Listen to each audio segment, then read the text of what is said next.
ये हम सब जानते हैं कि पाकिस्तान में आम शहरी के लिए बिजली इंतहाई महंगी और चंद खानदानों के लिए बिल्कुल फ्री है। लेकिन गुज़िश्ता 2 रोज से IPPs मुआहिदों पर साबिक वफाकी वजीर गौहर एजाज के सनसनीखेज इंकशाफात के बाद नया पेंडोरा बॉक्स खुल गया है। इंकशाफ हुआ है कि प्राइवेट बिजली घरों को जबरदस्ती का मुनाफा देने के लिए हुकूमत एक पावर प्लांट से 750 रुपए फी यूनिट बिजली खरीद रही है। अब सवाल ये पैदा होता है कि IPP से असल मुआहदे क्या थे और क्या हो रहा है। इसी सिलसिले में बात करने के लिए energy expert Arshad H Abbasi साहब हमें ज्वाइन कर चुके हैं। उनसे बात करते हैं। अस्सलाम वालेकुम sir, welcome to the show. जी वालेकुम सलाम, और आपका बड़ा शुक्रिया, आपने मुझे इस शो में इनवाइट किया। और पहले बात बताऊँ कि गौहर एजाज ने जितनी जो बातें की हैं बिल्कुल सही की हैं, और वो ज़्यादा वोकल, उनकी कम्युनिकेशन स्किल मुझसे बहुत बेहतर है। लेकिन ये जो रिपोर्ट्स थी IPP के मतलब, ये 2 महीने पहले इसी आजिज़ ने रिलीज़ की हैं कि 94 में जो 1994 में IPP लगे वो 25 साल के पूरे हो गए, क्योंकि टेक्निकली लाइफ इतनी होती है। लेकिन अफसोस की बात यह है कि हमारे रेगुलेटर ने उनको एक्सटेंशन दी है। गौहर एजाज ने बड़ा अच्छी वो रिपोर्ट पिक किए हैं। वो जब पिक करने के बाद उसने पूरे पाकिस्तान को बताया बड़ा वोकल अंदाज में, ये बड़ा अप्रिशिएटेड है। लेकिन एक बात अभी जो मिस है, जो एक और बात मैं उनको भी कन्वे करूँगा जी। हमें ज़्यादा डैमेज किया है 2015 के IPPs ने, जो कि कोल पावर प्लांट लगे हैं CPEC के, और फिर जो LNG के पावर प्लांट लगे। और देखिए उसमें मेरे फुट नोट पड़े हुए 2014 के कि जनाब आप ये जो कोल पावर प्लांट लगा रहे हैं ये इस कैटेगरी के हैं, ये टेक्निकली इनकी एफिशिएंसी लो है, इनको आपने हाई यानी कहते हैं सुपर क्रिटिकल, जिनकी एफिशिएंसी 40% से ऊपर होती है वो लगाने हैं। ये गलती की। ये आज भी अगर आप गूगल चेक करेंगे वो policy brief letter to prime minister Ahsan Iqbal वहाँ पड़े हुए हैं। आपको ये बताऊं कि बाद में उसी बांग्लादेश ने अल्हम्दुलिल्लाह मुझसे कंसल्टेंसी ली है, और उन्होंने वही पावर प्लांट लगाए हैं जो मैंने रिकमेंड किए थे, और वो वहाँ पे बहुत अच्छा परफॉर्म कर रहे हैं। यहाँ पे हमने ओवर कैपेसिटी ज़्यादा पावर लगा ली है, ट्रांसमिशन को इम्प्रूव नहीं किया, डिस्ट्रीब्यूशन को इम्प्रूव नहीं किया, और वो एक चक्कर में लगे रहे। और वो सबको पता है वो क्यों है, क्योंकि पावर सेक्टर 3 पिलर्स पे है। जनरेशन यानी बिजली पैदा करने के कारखाने, फिर ट्रांसमिशन यानी कैसे उसकी बिजली को शहरों में लाया जाए, और फिर तीसरी डिस्ट्रीब्यूशन की शहरों में आगे कैसे घर घर को तकसीम किया जाए। ये जो बाकी 2 शोबे उस पर तो काम ही कोई नहीं हुआ। आपने इंस्टॉल कर दी 45,000। दूसरी बात ये हुई है, एक आम आदमी ज़्यादा अक्लमंद निकला है।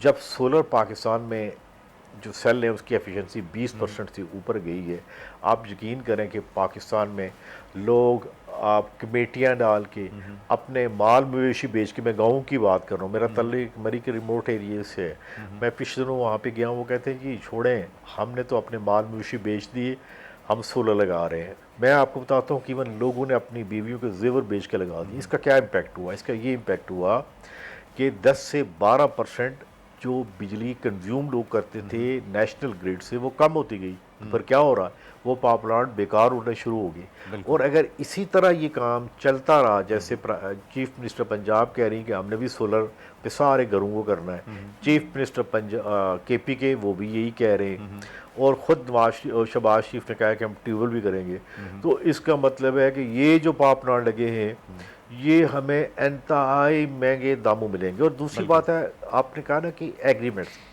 देखिए दुनिया में IPP यहाँ पाकिस्तान में नहीं है, तकरीबन 150 इंडिया में है, बांग्लादेश में, हर जगह पे है।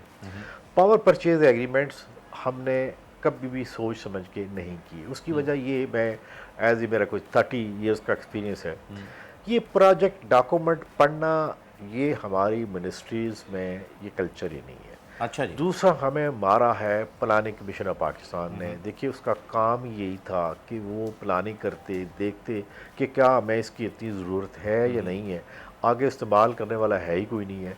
आज आप चले जाएं किसी मार्केट में, आप यकीन करें, बात सच का है कि इवन अब आपकी जो गवर्नमेंट से लेके हर चीज़, ये तो आपकी चाइना की आ रही है, आपकी तो इंडस्ट्री वाइप आउट होगी। कहाँ वो इलेक्ट्रिकल की इंडस्ट्री थी गुजरांवाला में, हैदराबाद में, सियालकोट में, आज हम एक प्लग नहीं बना सकते। एक तो हमने ये काम किया है। और तीसरी जो बात सबसे बड़ी है वो ये है कि हमारे पास वो लायल, वफादार, सोचने वाले पाकिस्तान के लिए नहीं है। किसी बड़े ने डेफिनेटली कहा होगा भाई पावर प्लांट लगा दो, जी सबने लगा दिया। अब आप देखें, एक मिनिस्टर है पाकिस्तान के, फॉर्मर प्राइम मिनिस्टर भी हैं, वो कितने माशाल्लाह नेक आदमी हैं। ये दोनों बड़े बारिश भी हैं, एहसन इकबाल भी, शाहिद साहब भी। LNG के 4 पावर प्लांट लगे, 4 अरब, वो 9 से 10 बिलियन डॉलर की गैस आ चुकी है। अब 2 बिलियन डॉलर उनका सरको डेट है। 16 बिलियन डॉलर का हमें मिला क्या उससे पाकिस्तान आसमान पहुंच गया? क्या उससे हमने इतनी एक्सपोर्ट की है? ये सारे काम देखे किसने किए? ये हमने इन्हीं लोगों ने अपने हाथों से किए। ना यहाँ पे नरेंद्र मोदी आया है, ना नेतन्याहू आया है। अलबत्ता ये बात ये है कि हमने सामान पैदा कर दिया है हमारी इस पावर सेक्टर में, जो हमारी बैड प्लानिंग, बैड इंटेंशंस की वजह से, कि नरेंद्र मोदी भी कह रहा है कि देखें जी ये अब क्या लड़ेंगे, ये तो अपने गुटों के बिल्कुल, उन्होंने यही कह दिया इन्हें आपस में ही जाने दो और अब बात ही ना करो इनकी। वो अपने जलसों में बारगाह ये बात कहते रहते हैं मोदी साहब। अच्छा अरशद साहब, अब यहाँ पर सवाल ये पैदा होता है कि जब आपने ये सारी डिटेल बताई कि जी ये मुख्तलिफ अदवार में 94 से लेकर के 2015 तक का आपने हालिया बताया है कि कैसे कैसे जो है वो ये स्टेप बाय स्टेप मुआहदे हुए, तो सर ये बताइए कि इनका इनिशिएटिव जो लिया गया था क्या वो सही था? पहली चीज़ ये कि क्या सही मौके के ऊपर ये डिसाइड किया गया कि हाँ हमें लगाने की शुरुआत ही गलत हुई, एक तो ये, और दूसरा ये कि ये मुआहदे एक्सपायर कब हो रहे हैं? 2027 में हो रहे हैं, 57 में हो रहे हैं, 2067 में हो रहे हैं, कब हो रहे हैं? देखिए इस तरह है कि जो 94 के जो IPPs हैं वो तकरीबन अपनी लाइफ पूरी कर चुके हैं। जिनकी 25 साल है, टेक्निकली यूनिवर्सल लॉ है कि उनको रिटायर्ड कर देना चाहिए। वो एक पॉलिसी ब्रीफ 2 महीने पहले ब्रीफ किया था, जिसको गौर एजाज और बाकी लोग आज हर चैनल में बता रहे हैं, वो बिल्कुल ठीक कह रहे हैं, उनको रिटायर्ड होना चाहिए। लगभग उसके नंबर्स क्या होंगे, कितने IPs होंगे अरशद साहब? मैं जरा डिटेल में इसलिए जानना चाह रहा हूं क्योंकि ये पूरे ड्राफ्ट जो है वो आपके सामने आपके मौजूद में बने। तकरीबन 9 से 10 IPPs को बेसिकली अब वो टेक्निकली रिटायर्ड है। उनका जो टर्म्स कंडीशन है, एक होता है टेक और पे। टेक और पे का मतलब ये है कि बिजली लेनी है तब भी पैसे, ना है तब भी पैसे, उसको कन्वर्ट करना है। टेक एंड पे यानी जब कभी जरूरत पड़ी बिजली लेंगे तब पैसे देंगे। ये फंडामेंटल तब्दीली करनी है उनके एग्रीमेंट में। लेकिन इसके लिए जो आप बातें कर रहे हैं, जो पाकिस्तान का हर बंदा हर जहन में कि यार ये हुआ क्या, ये बेसिकली काम था नेपरा का। नेपरा एक ऑर्गेनाइजेशन बनी थी 1998 में, जिसका मकसद था कि सार्फिन का बेसिकली उनका ख्याल रखना कि बिजली महंगी ना हो, लोड शेडिंग ना हो, ये उनका काम था। ये जो मैं और आप बातें कर रहे हैं, लेकिन अफसोस की बात ये है कि वहाँ पे जिस तरह रिटायर्ड ब्यूरोक्रेट्स को एक पार्किंग लॉट है, एक आप कह सकते हैं अगर आप इस्लामाबाद में हैं तो ज़रा सरीना होटल के साथ नपरा की बिल्डिंग में जाएं, आप देखेंगे क्या लाविश बिल्डिंग है। जी, सरीना से ज़्यादा खूबसूरत बिल्डिंग वहाँ पे है, 10 दफ्तर हैं जी। ये देखिए जिम से लेके हर चीज़ तक हमें उसने मारा। हमें इन लोगों ने की नालायकी, नाहली का ये केस है जो कि मेरे ख्याल में दुनिया के बिजनेस स्कूलों में पढ़ाना चाहिए कि किस तरह planning commission, NEPRA, ministry of power, देखिए ये बड़े बड़े जो लोग थे, ये इन्होंने क्या किया, ये हमारे अपने हाथों से हुआ है, हमने ये काम किया है। लेकिन चूँकि पाकिस्तान में अकाउंटेबिलिटी का कोई सिस्टम नहीं है, मेरे ख्याल में इन लोगों की सज़ा क्या होनी चाहिए मैं तो कुछ नहीं कहता। लेकिन इससे पहले मैं एक दर्दनाक कहानी बताऊंगा, वो ये है पाकिस्तान में सबसे बड़ा जुर्म उन लोगों ने किया है जो 1990 में जब कालाबाड़ डैम बन रहा था, एक लॉबी आई, एक NGO बनी, उस NGO ने कालाबाड़ डैम की मुखालफत की। वो आज भी डॉक्यूमेंट पड़े हुए हैं। फिर क्या हुआ कि जी अच्छा ये नहीं बनाएगा, पॉलिटिशियन को जाके उनको घर घर बताया कि ये नहीं बनना चाहिए, इसके एनवायरमेंटल क्लाइमेट चेंज के बड़े असर होंगे, जिनको ABC नहीं पता। उससे क्या हुआ, ये IPP लगे। IPP क्या हुआ, ये चलते रहे गैस पे, हमारे गैस के रिजर्व डिप्लीट हो गए। बिल्कुल आप सोचें कि उस NGO और वो जो लोग हैं आज भी पाकिस्तान में मौजूद हैं, किसके कहने पे ये काम किया, कैसे हुआ? इसलिए कि जब इंडिया में बात होती है, उनके बड़े बड़े पॉलिसी ब्रीफ है कि हमने पाकिस्तान को इकोनॉमिकली क्रैश करना है, इनको घुटनों पे गल टेक देना। ये पेपर उनके है, पॉलिसी ब्रीफ है, ये उनके थिंक टैंक्स के हैं, ऑफिशियल थिंक टैंक है। तो सोचना है कि ये कौन से लोग थे, उनको बुला के पूछना चाहिए कि तुमने क्यों मुखालफत की थी। आज भी देखें तरबेला और मंगला से बिजली 2.5 रुपए की है जी। आप सोचें कि 2.5 रुपए की बिजली आज में मिलती, आज पाकिस्तान कहाँ होता, हमारी एक्सपोर्ट कहाँ होती, क्योंकि हमारी वजह ये इंडस्ट्रीज देखिए, यहाँ पर होती है, हमारी इंडस्ट्रीज यहाँ से गोरेजाद नहीं एक जाती, बात तो गारमेंट ठीक- इंडस्ट्री यहाँ से नहीं जाती, सब कुछ यहीं पे रहता है। अच्छा अरशद साहब मुझे ये बताइएगा, आपने ये तो बता दिया कि तकरीबन 8 से 10 IPPs हैं जो कि अपनी मियाद जो है वो पूरी कर चुके हैं। अब ये जो आखिरी हमारा मरहला रह जाता है, आखिरी जो 2015 का आपने मुआहिदा बताया है, यानी अगर अंदाजा लगाया जाए 25 साल, तो ये 2040 तक चलेंगे या उसके बाद भी कोई मुआहिदा हुआ है?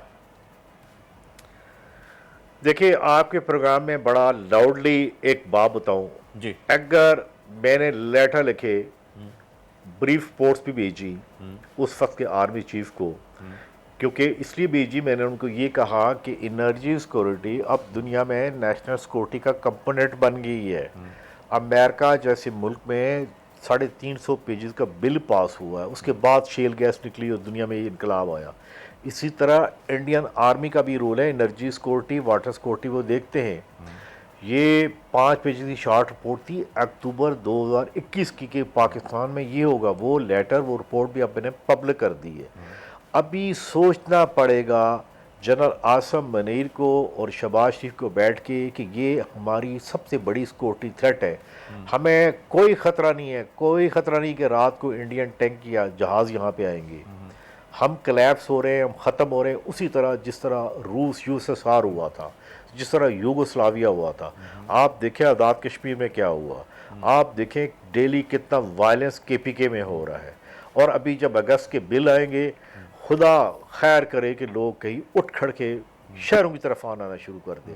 वजह ये कि आप अपने चैनल में देखें, आपका जो लोअर स्टाफ है जिनकी तनख्वाह 25,000, 30,000, 40,000, इतना तो बिजली का बिल ही पूछो अदा उसका कर रहे बिल हैं। कितना आया यार। इतना बड़ा जुल्म, इतना बड़ा जुल्म तो आप क्या ये किसने सजेस्ट किया? करेंगे बिजली लेकिन के बिलों में किस हल तरह है। से कमी आ सकती है? कैपेसिटी चार्जेस की मद में जो इजाफी टैक्स लिया जा रहा है, आवाम पर बोझ डाला जा रहा है, उससे किस तरह से निजात पा सकते हैं आप?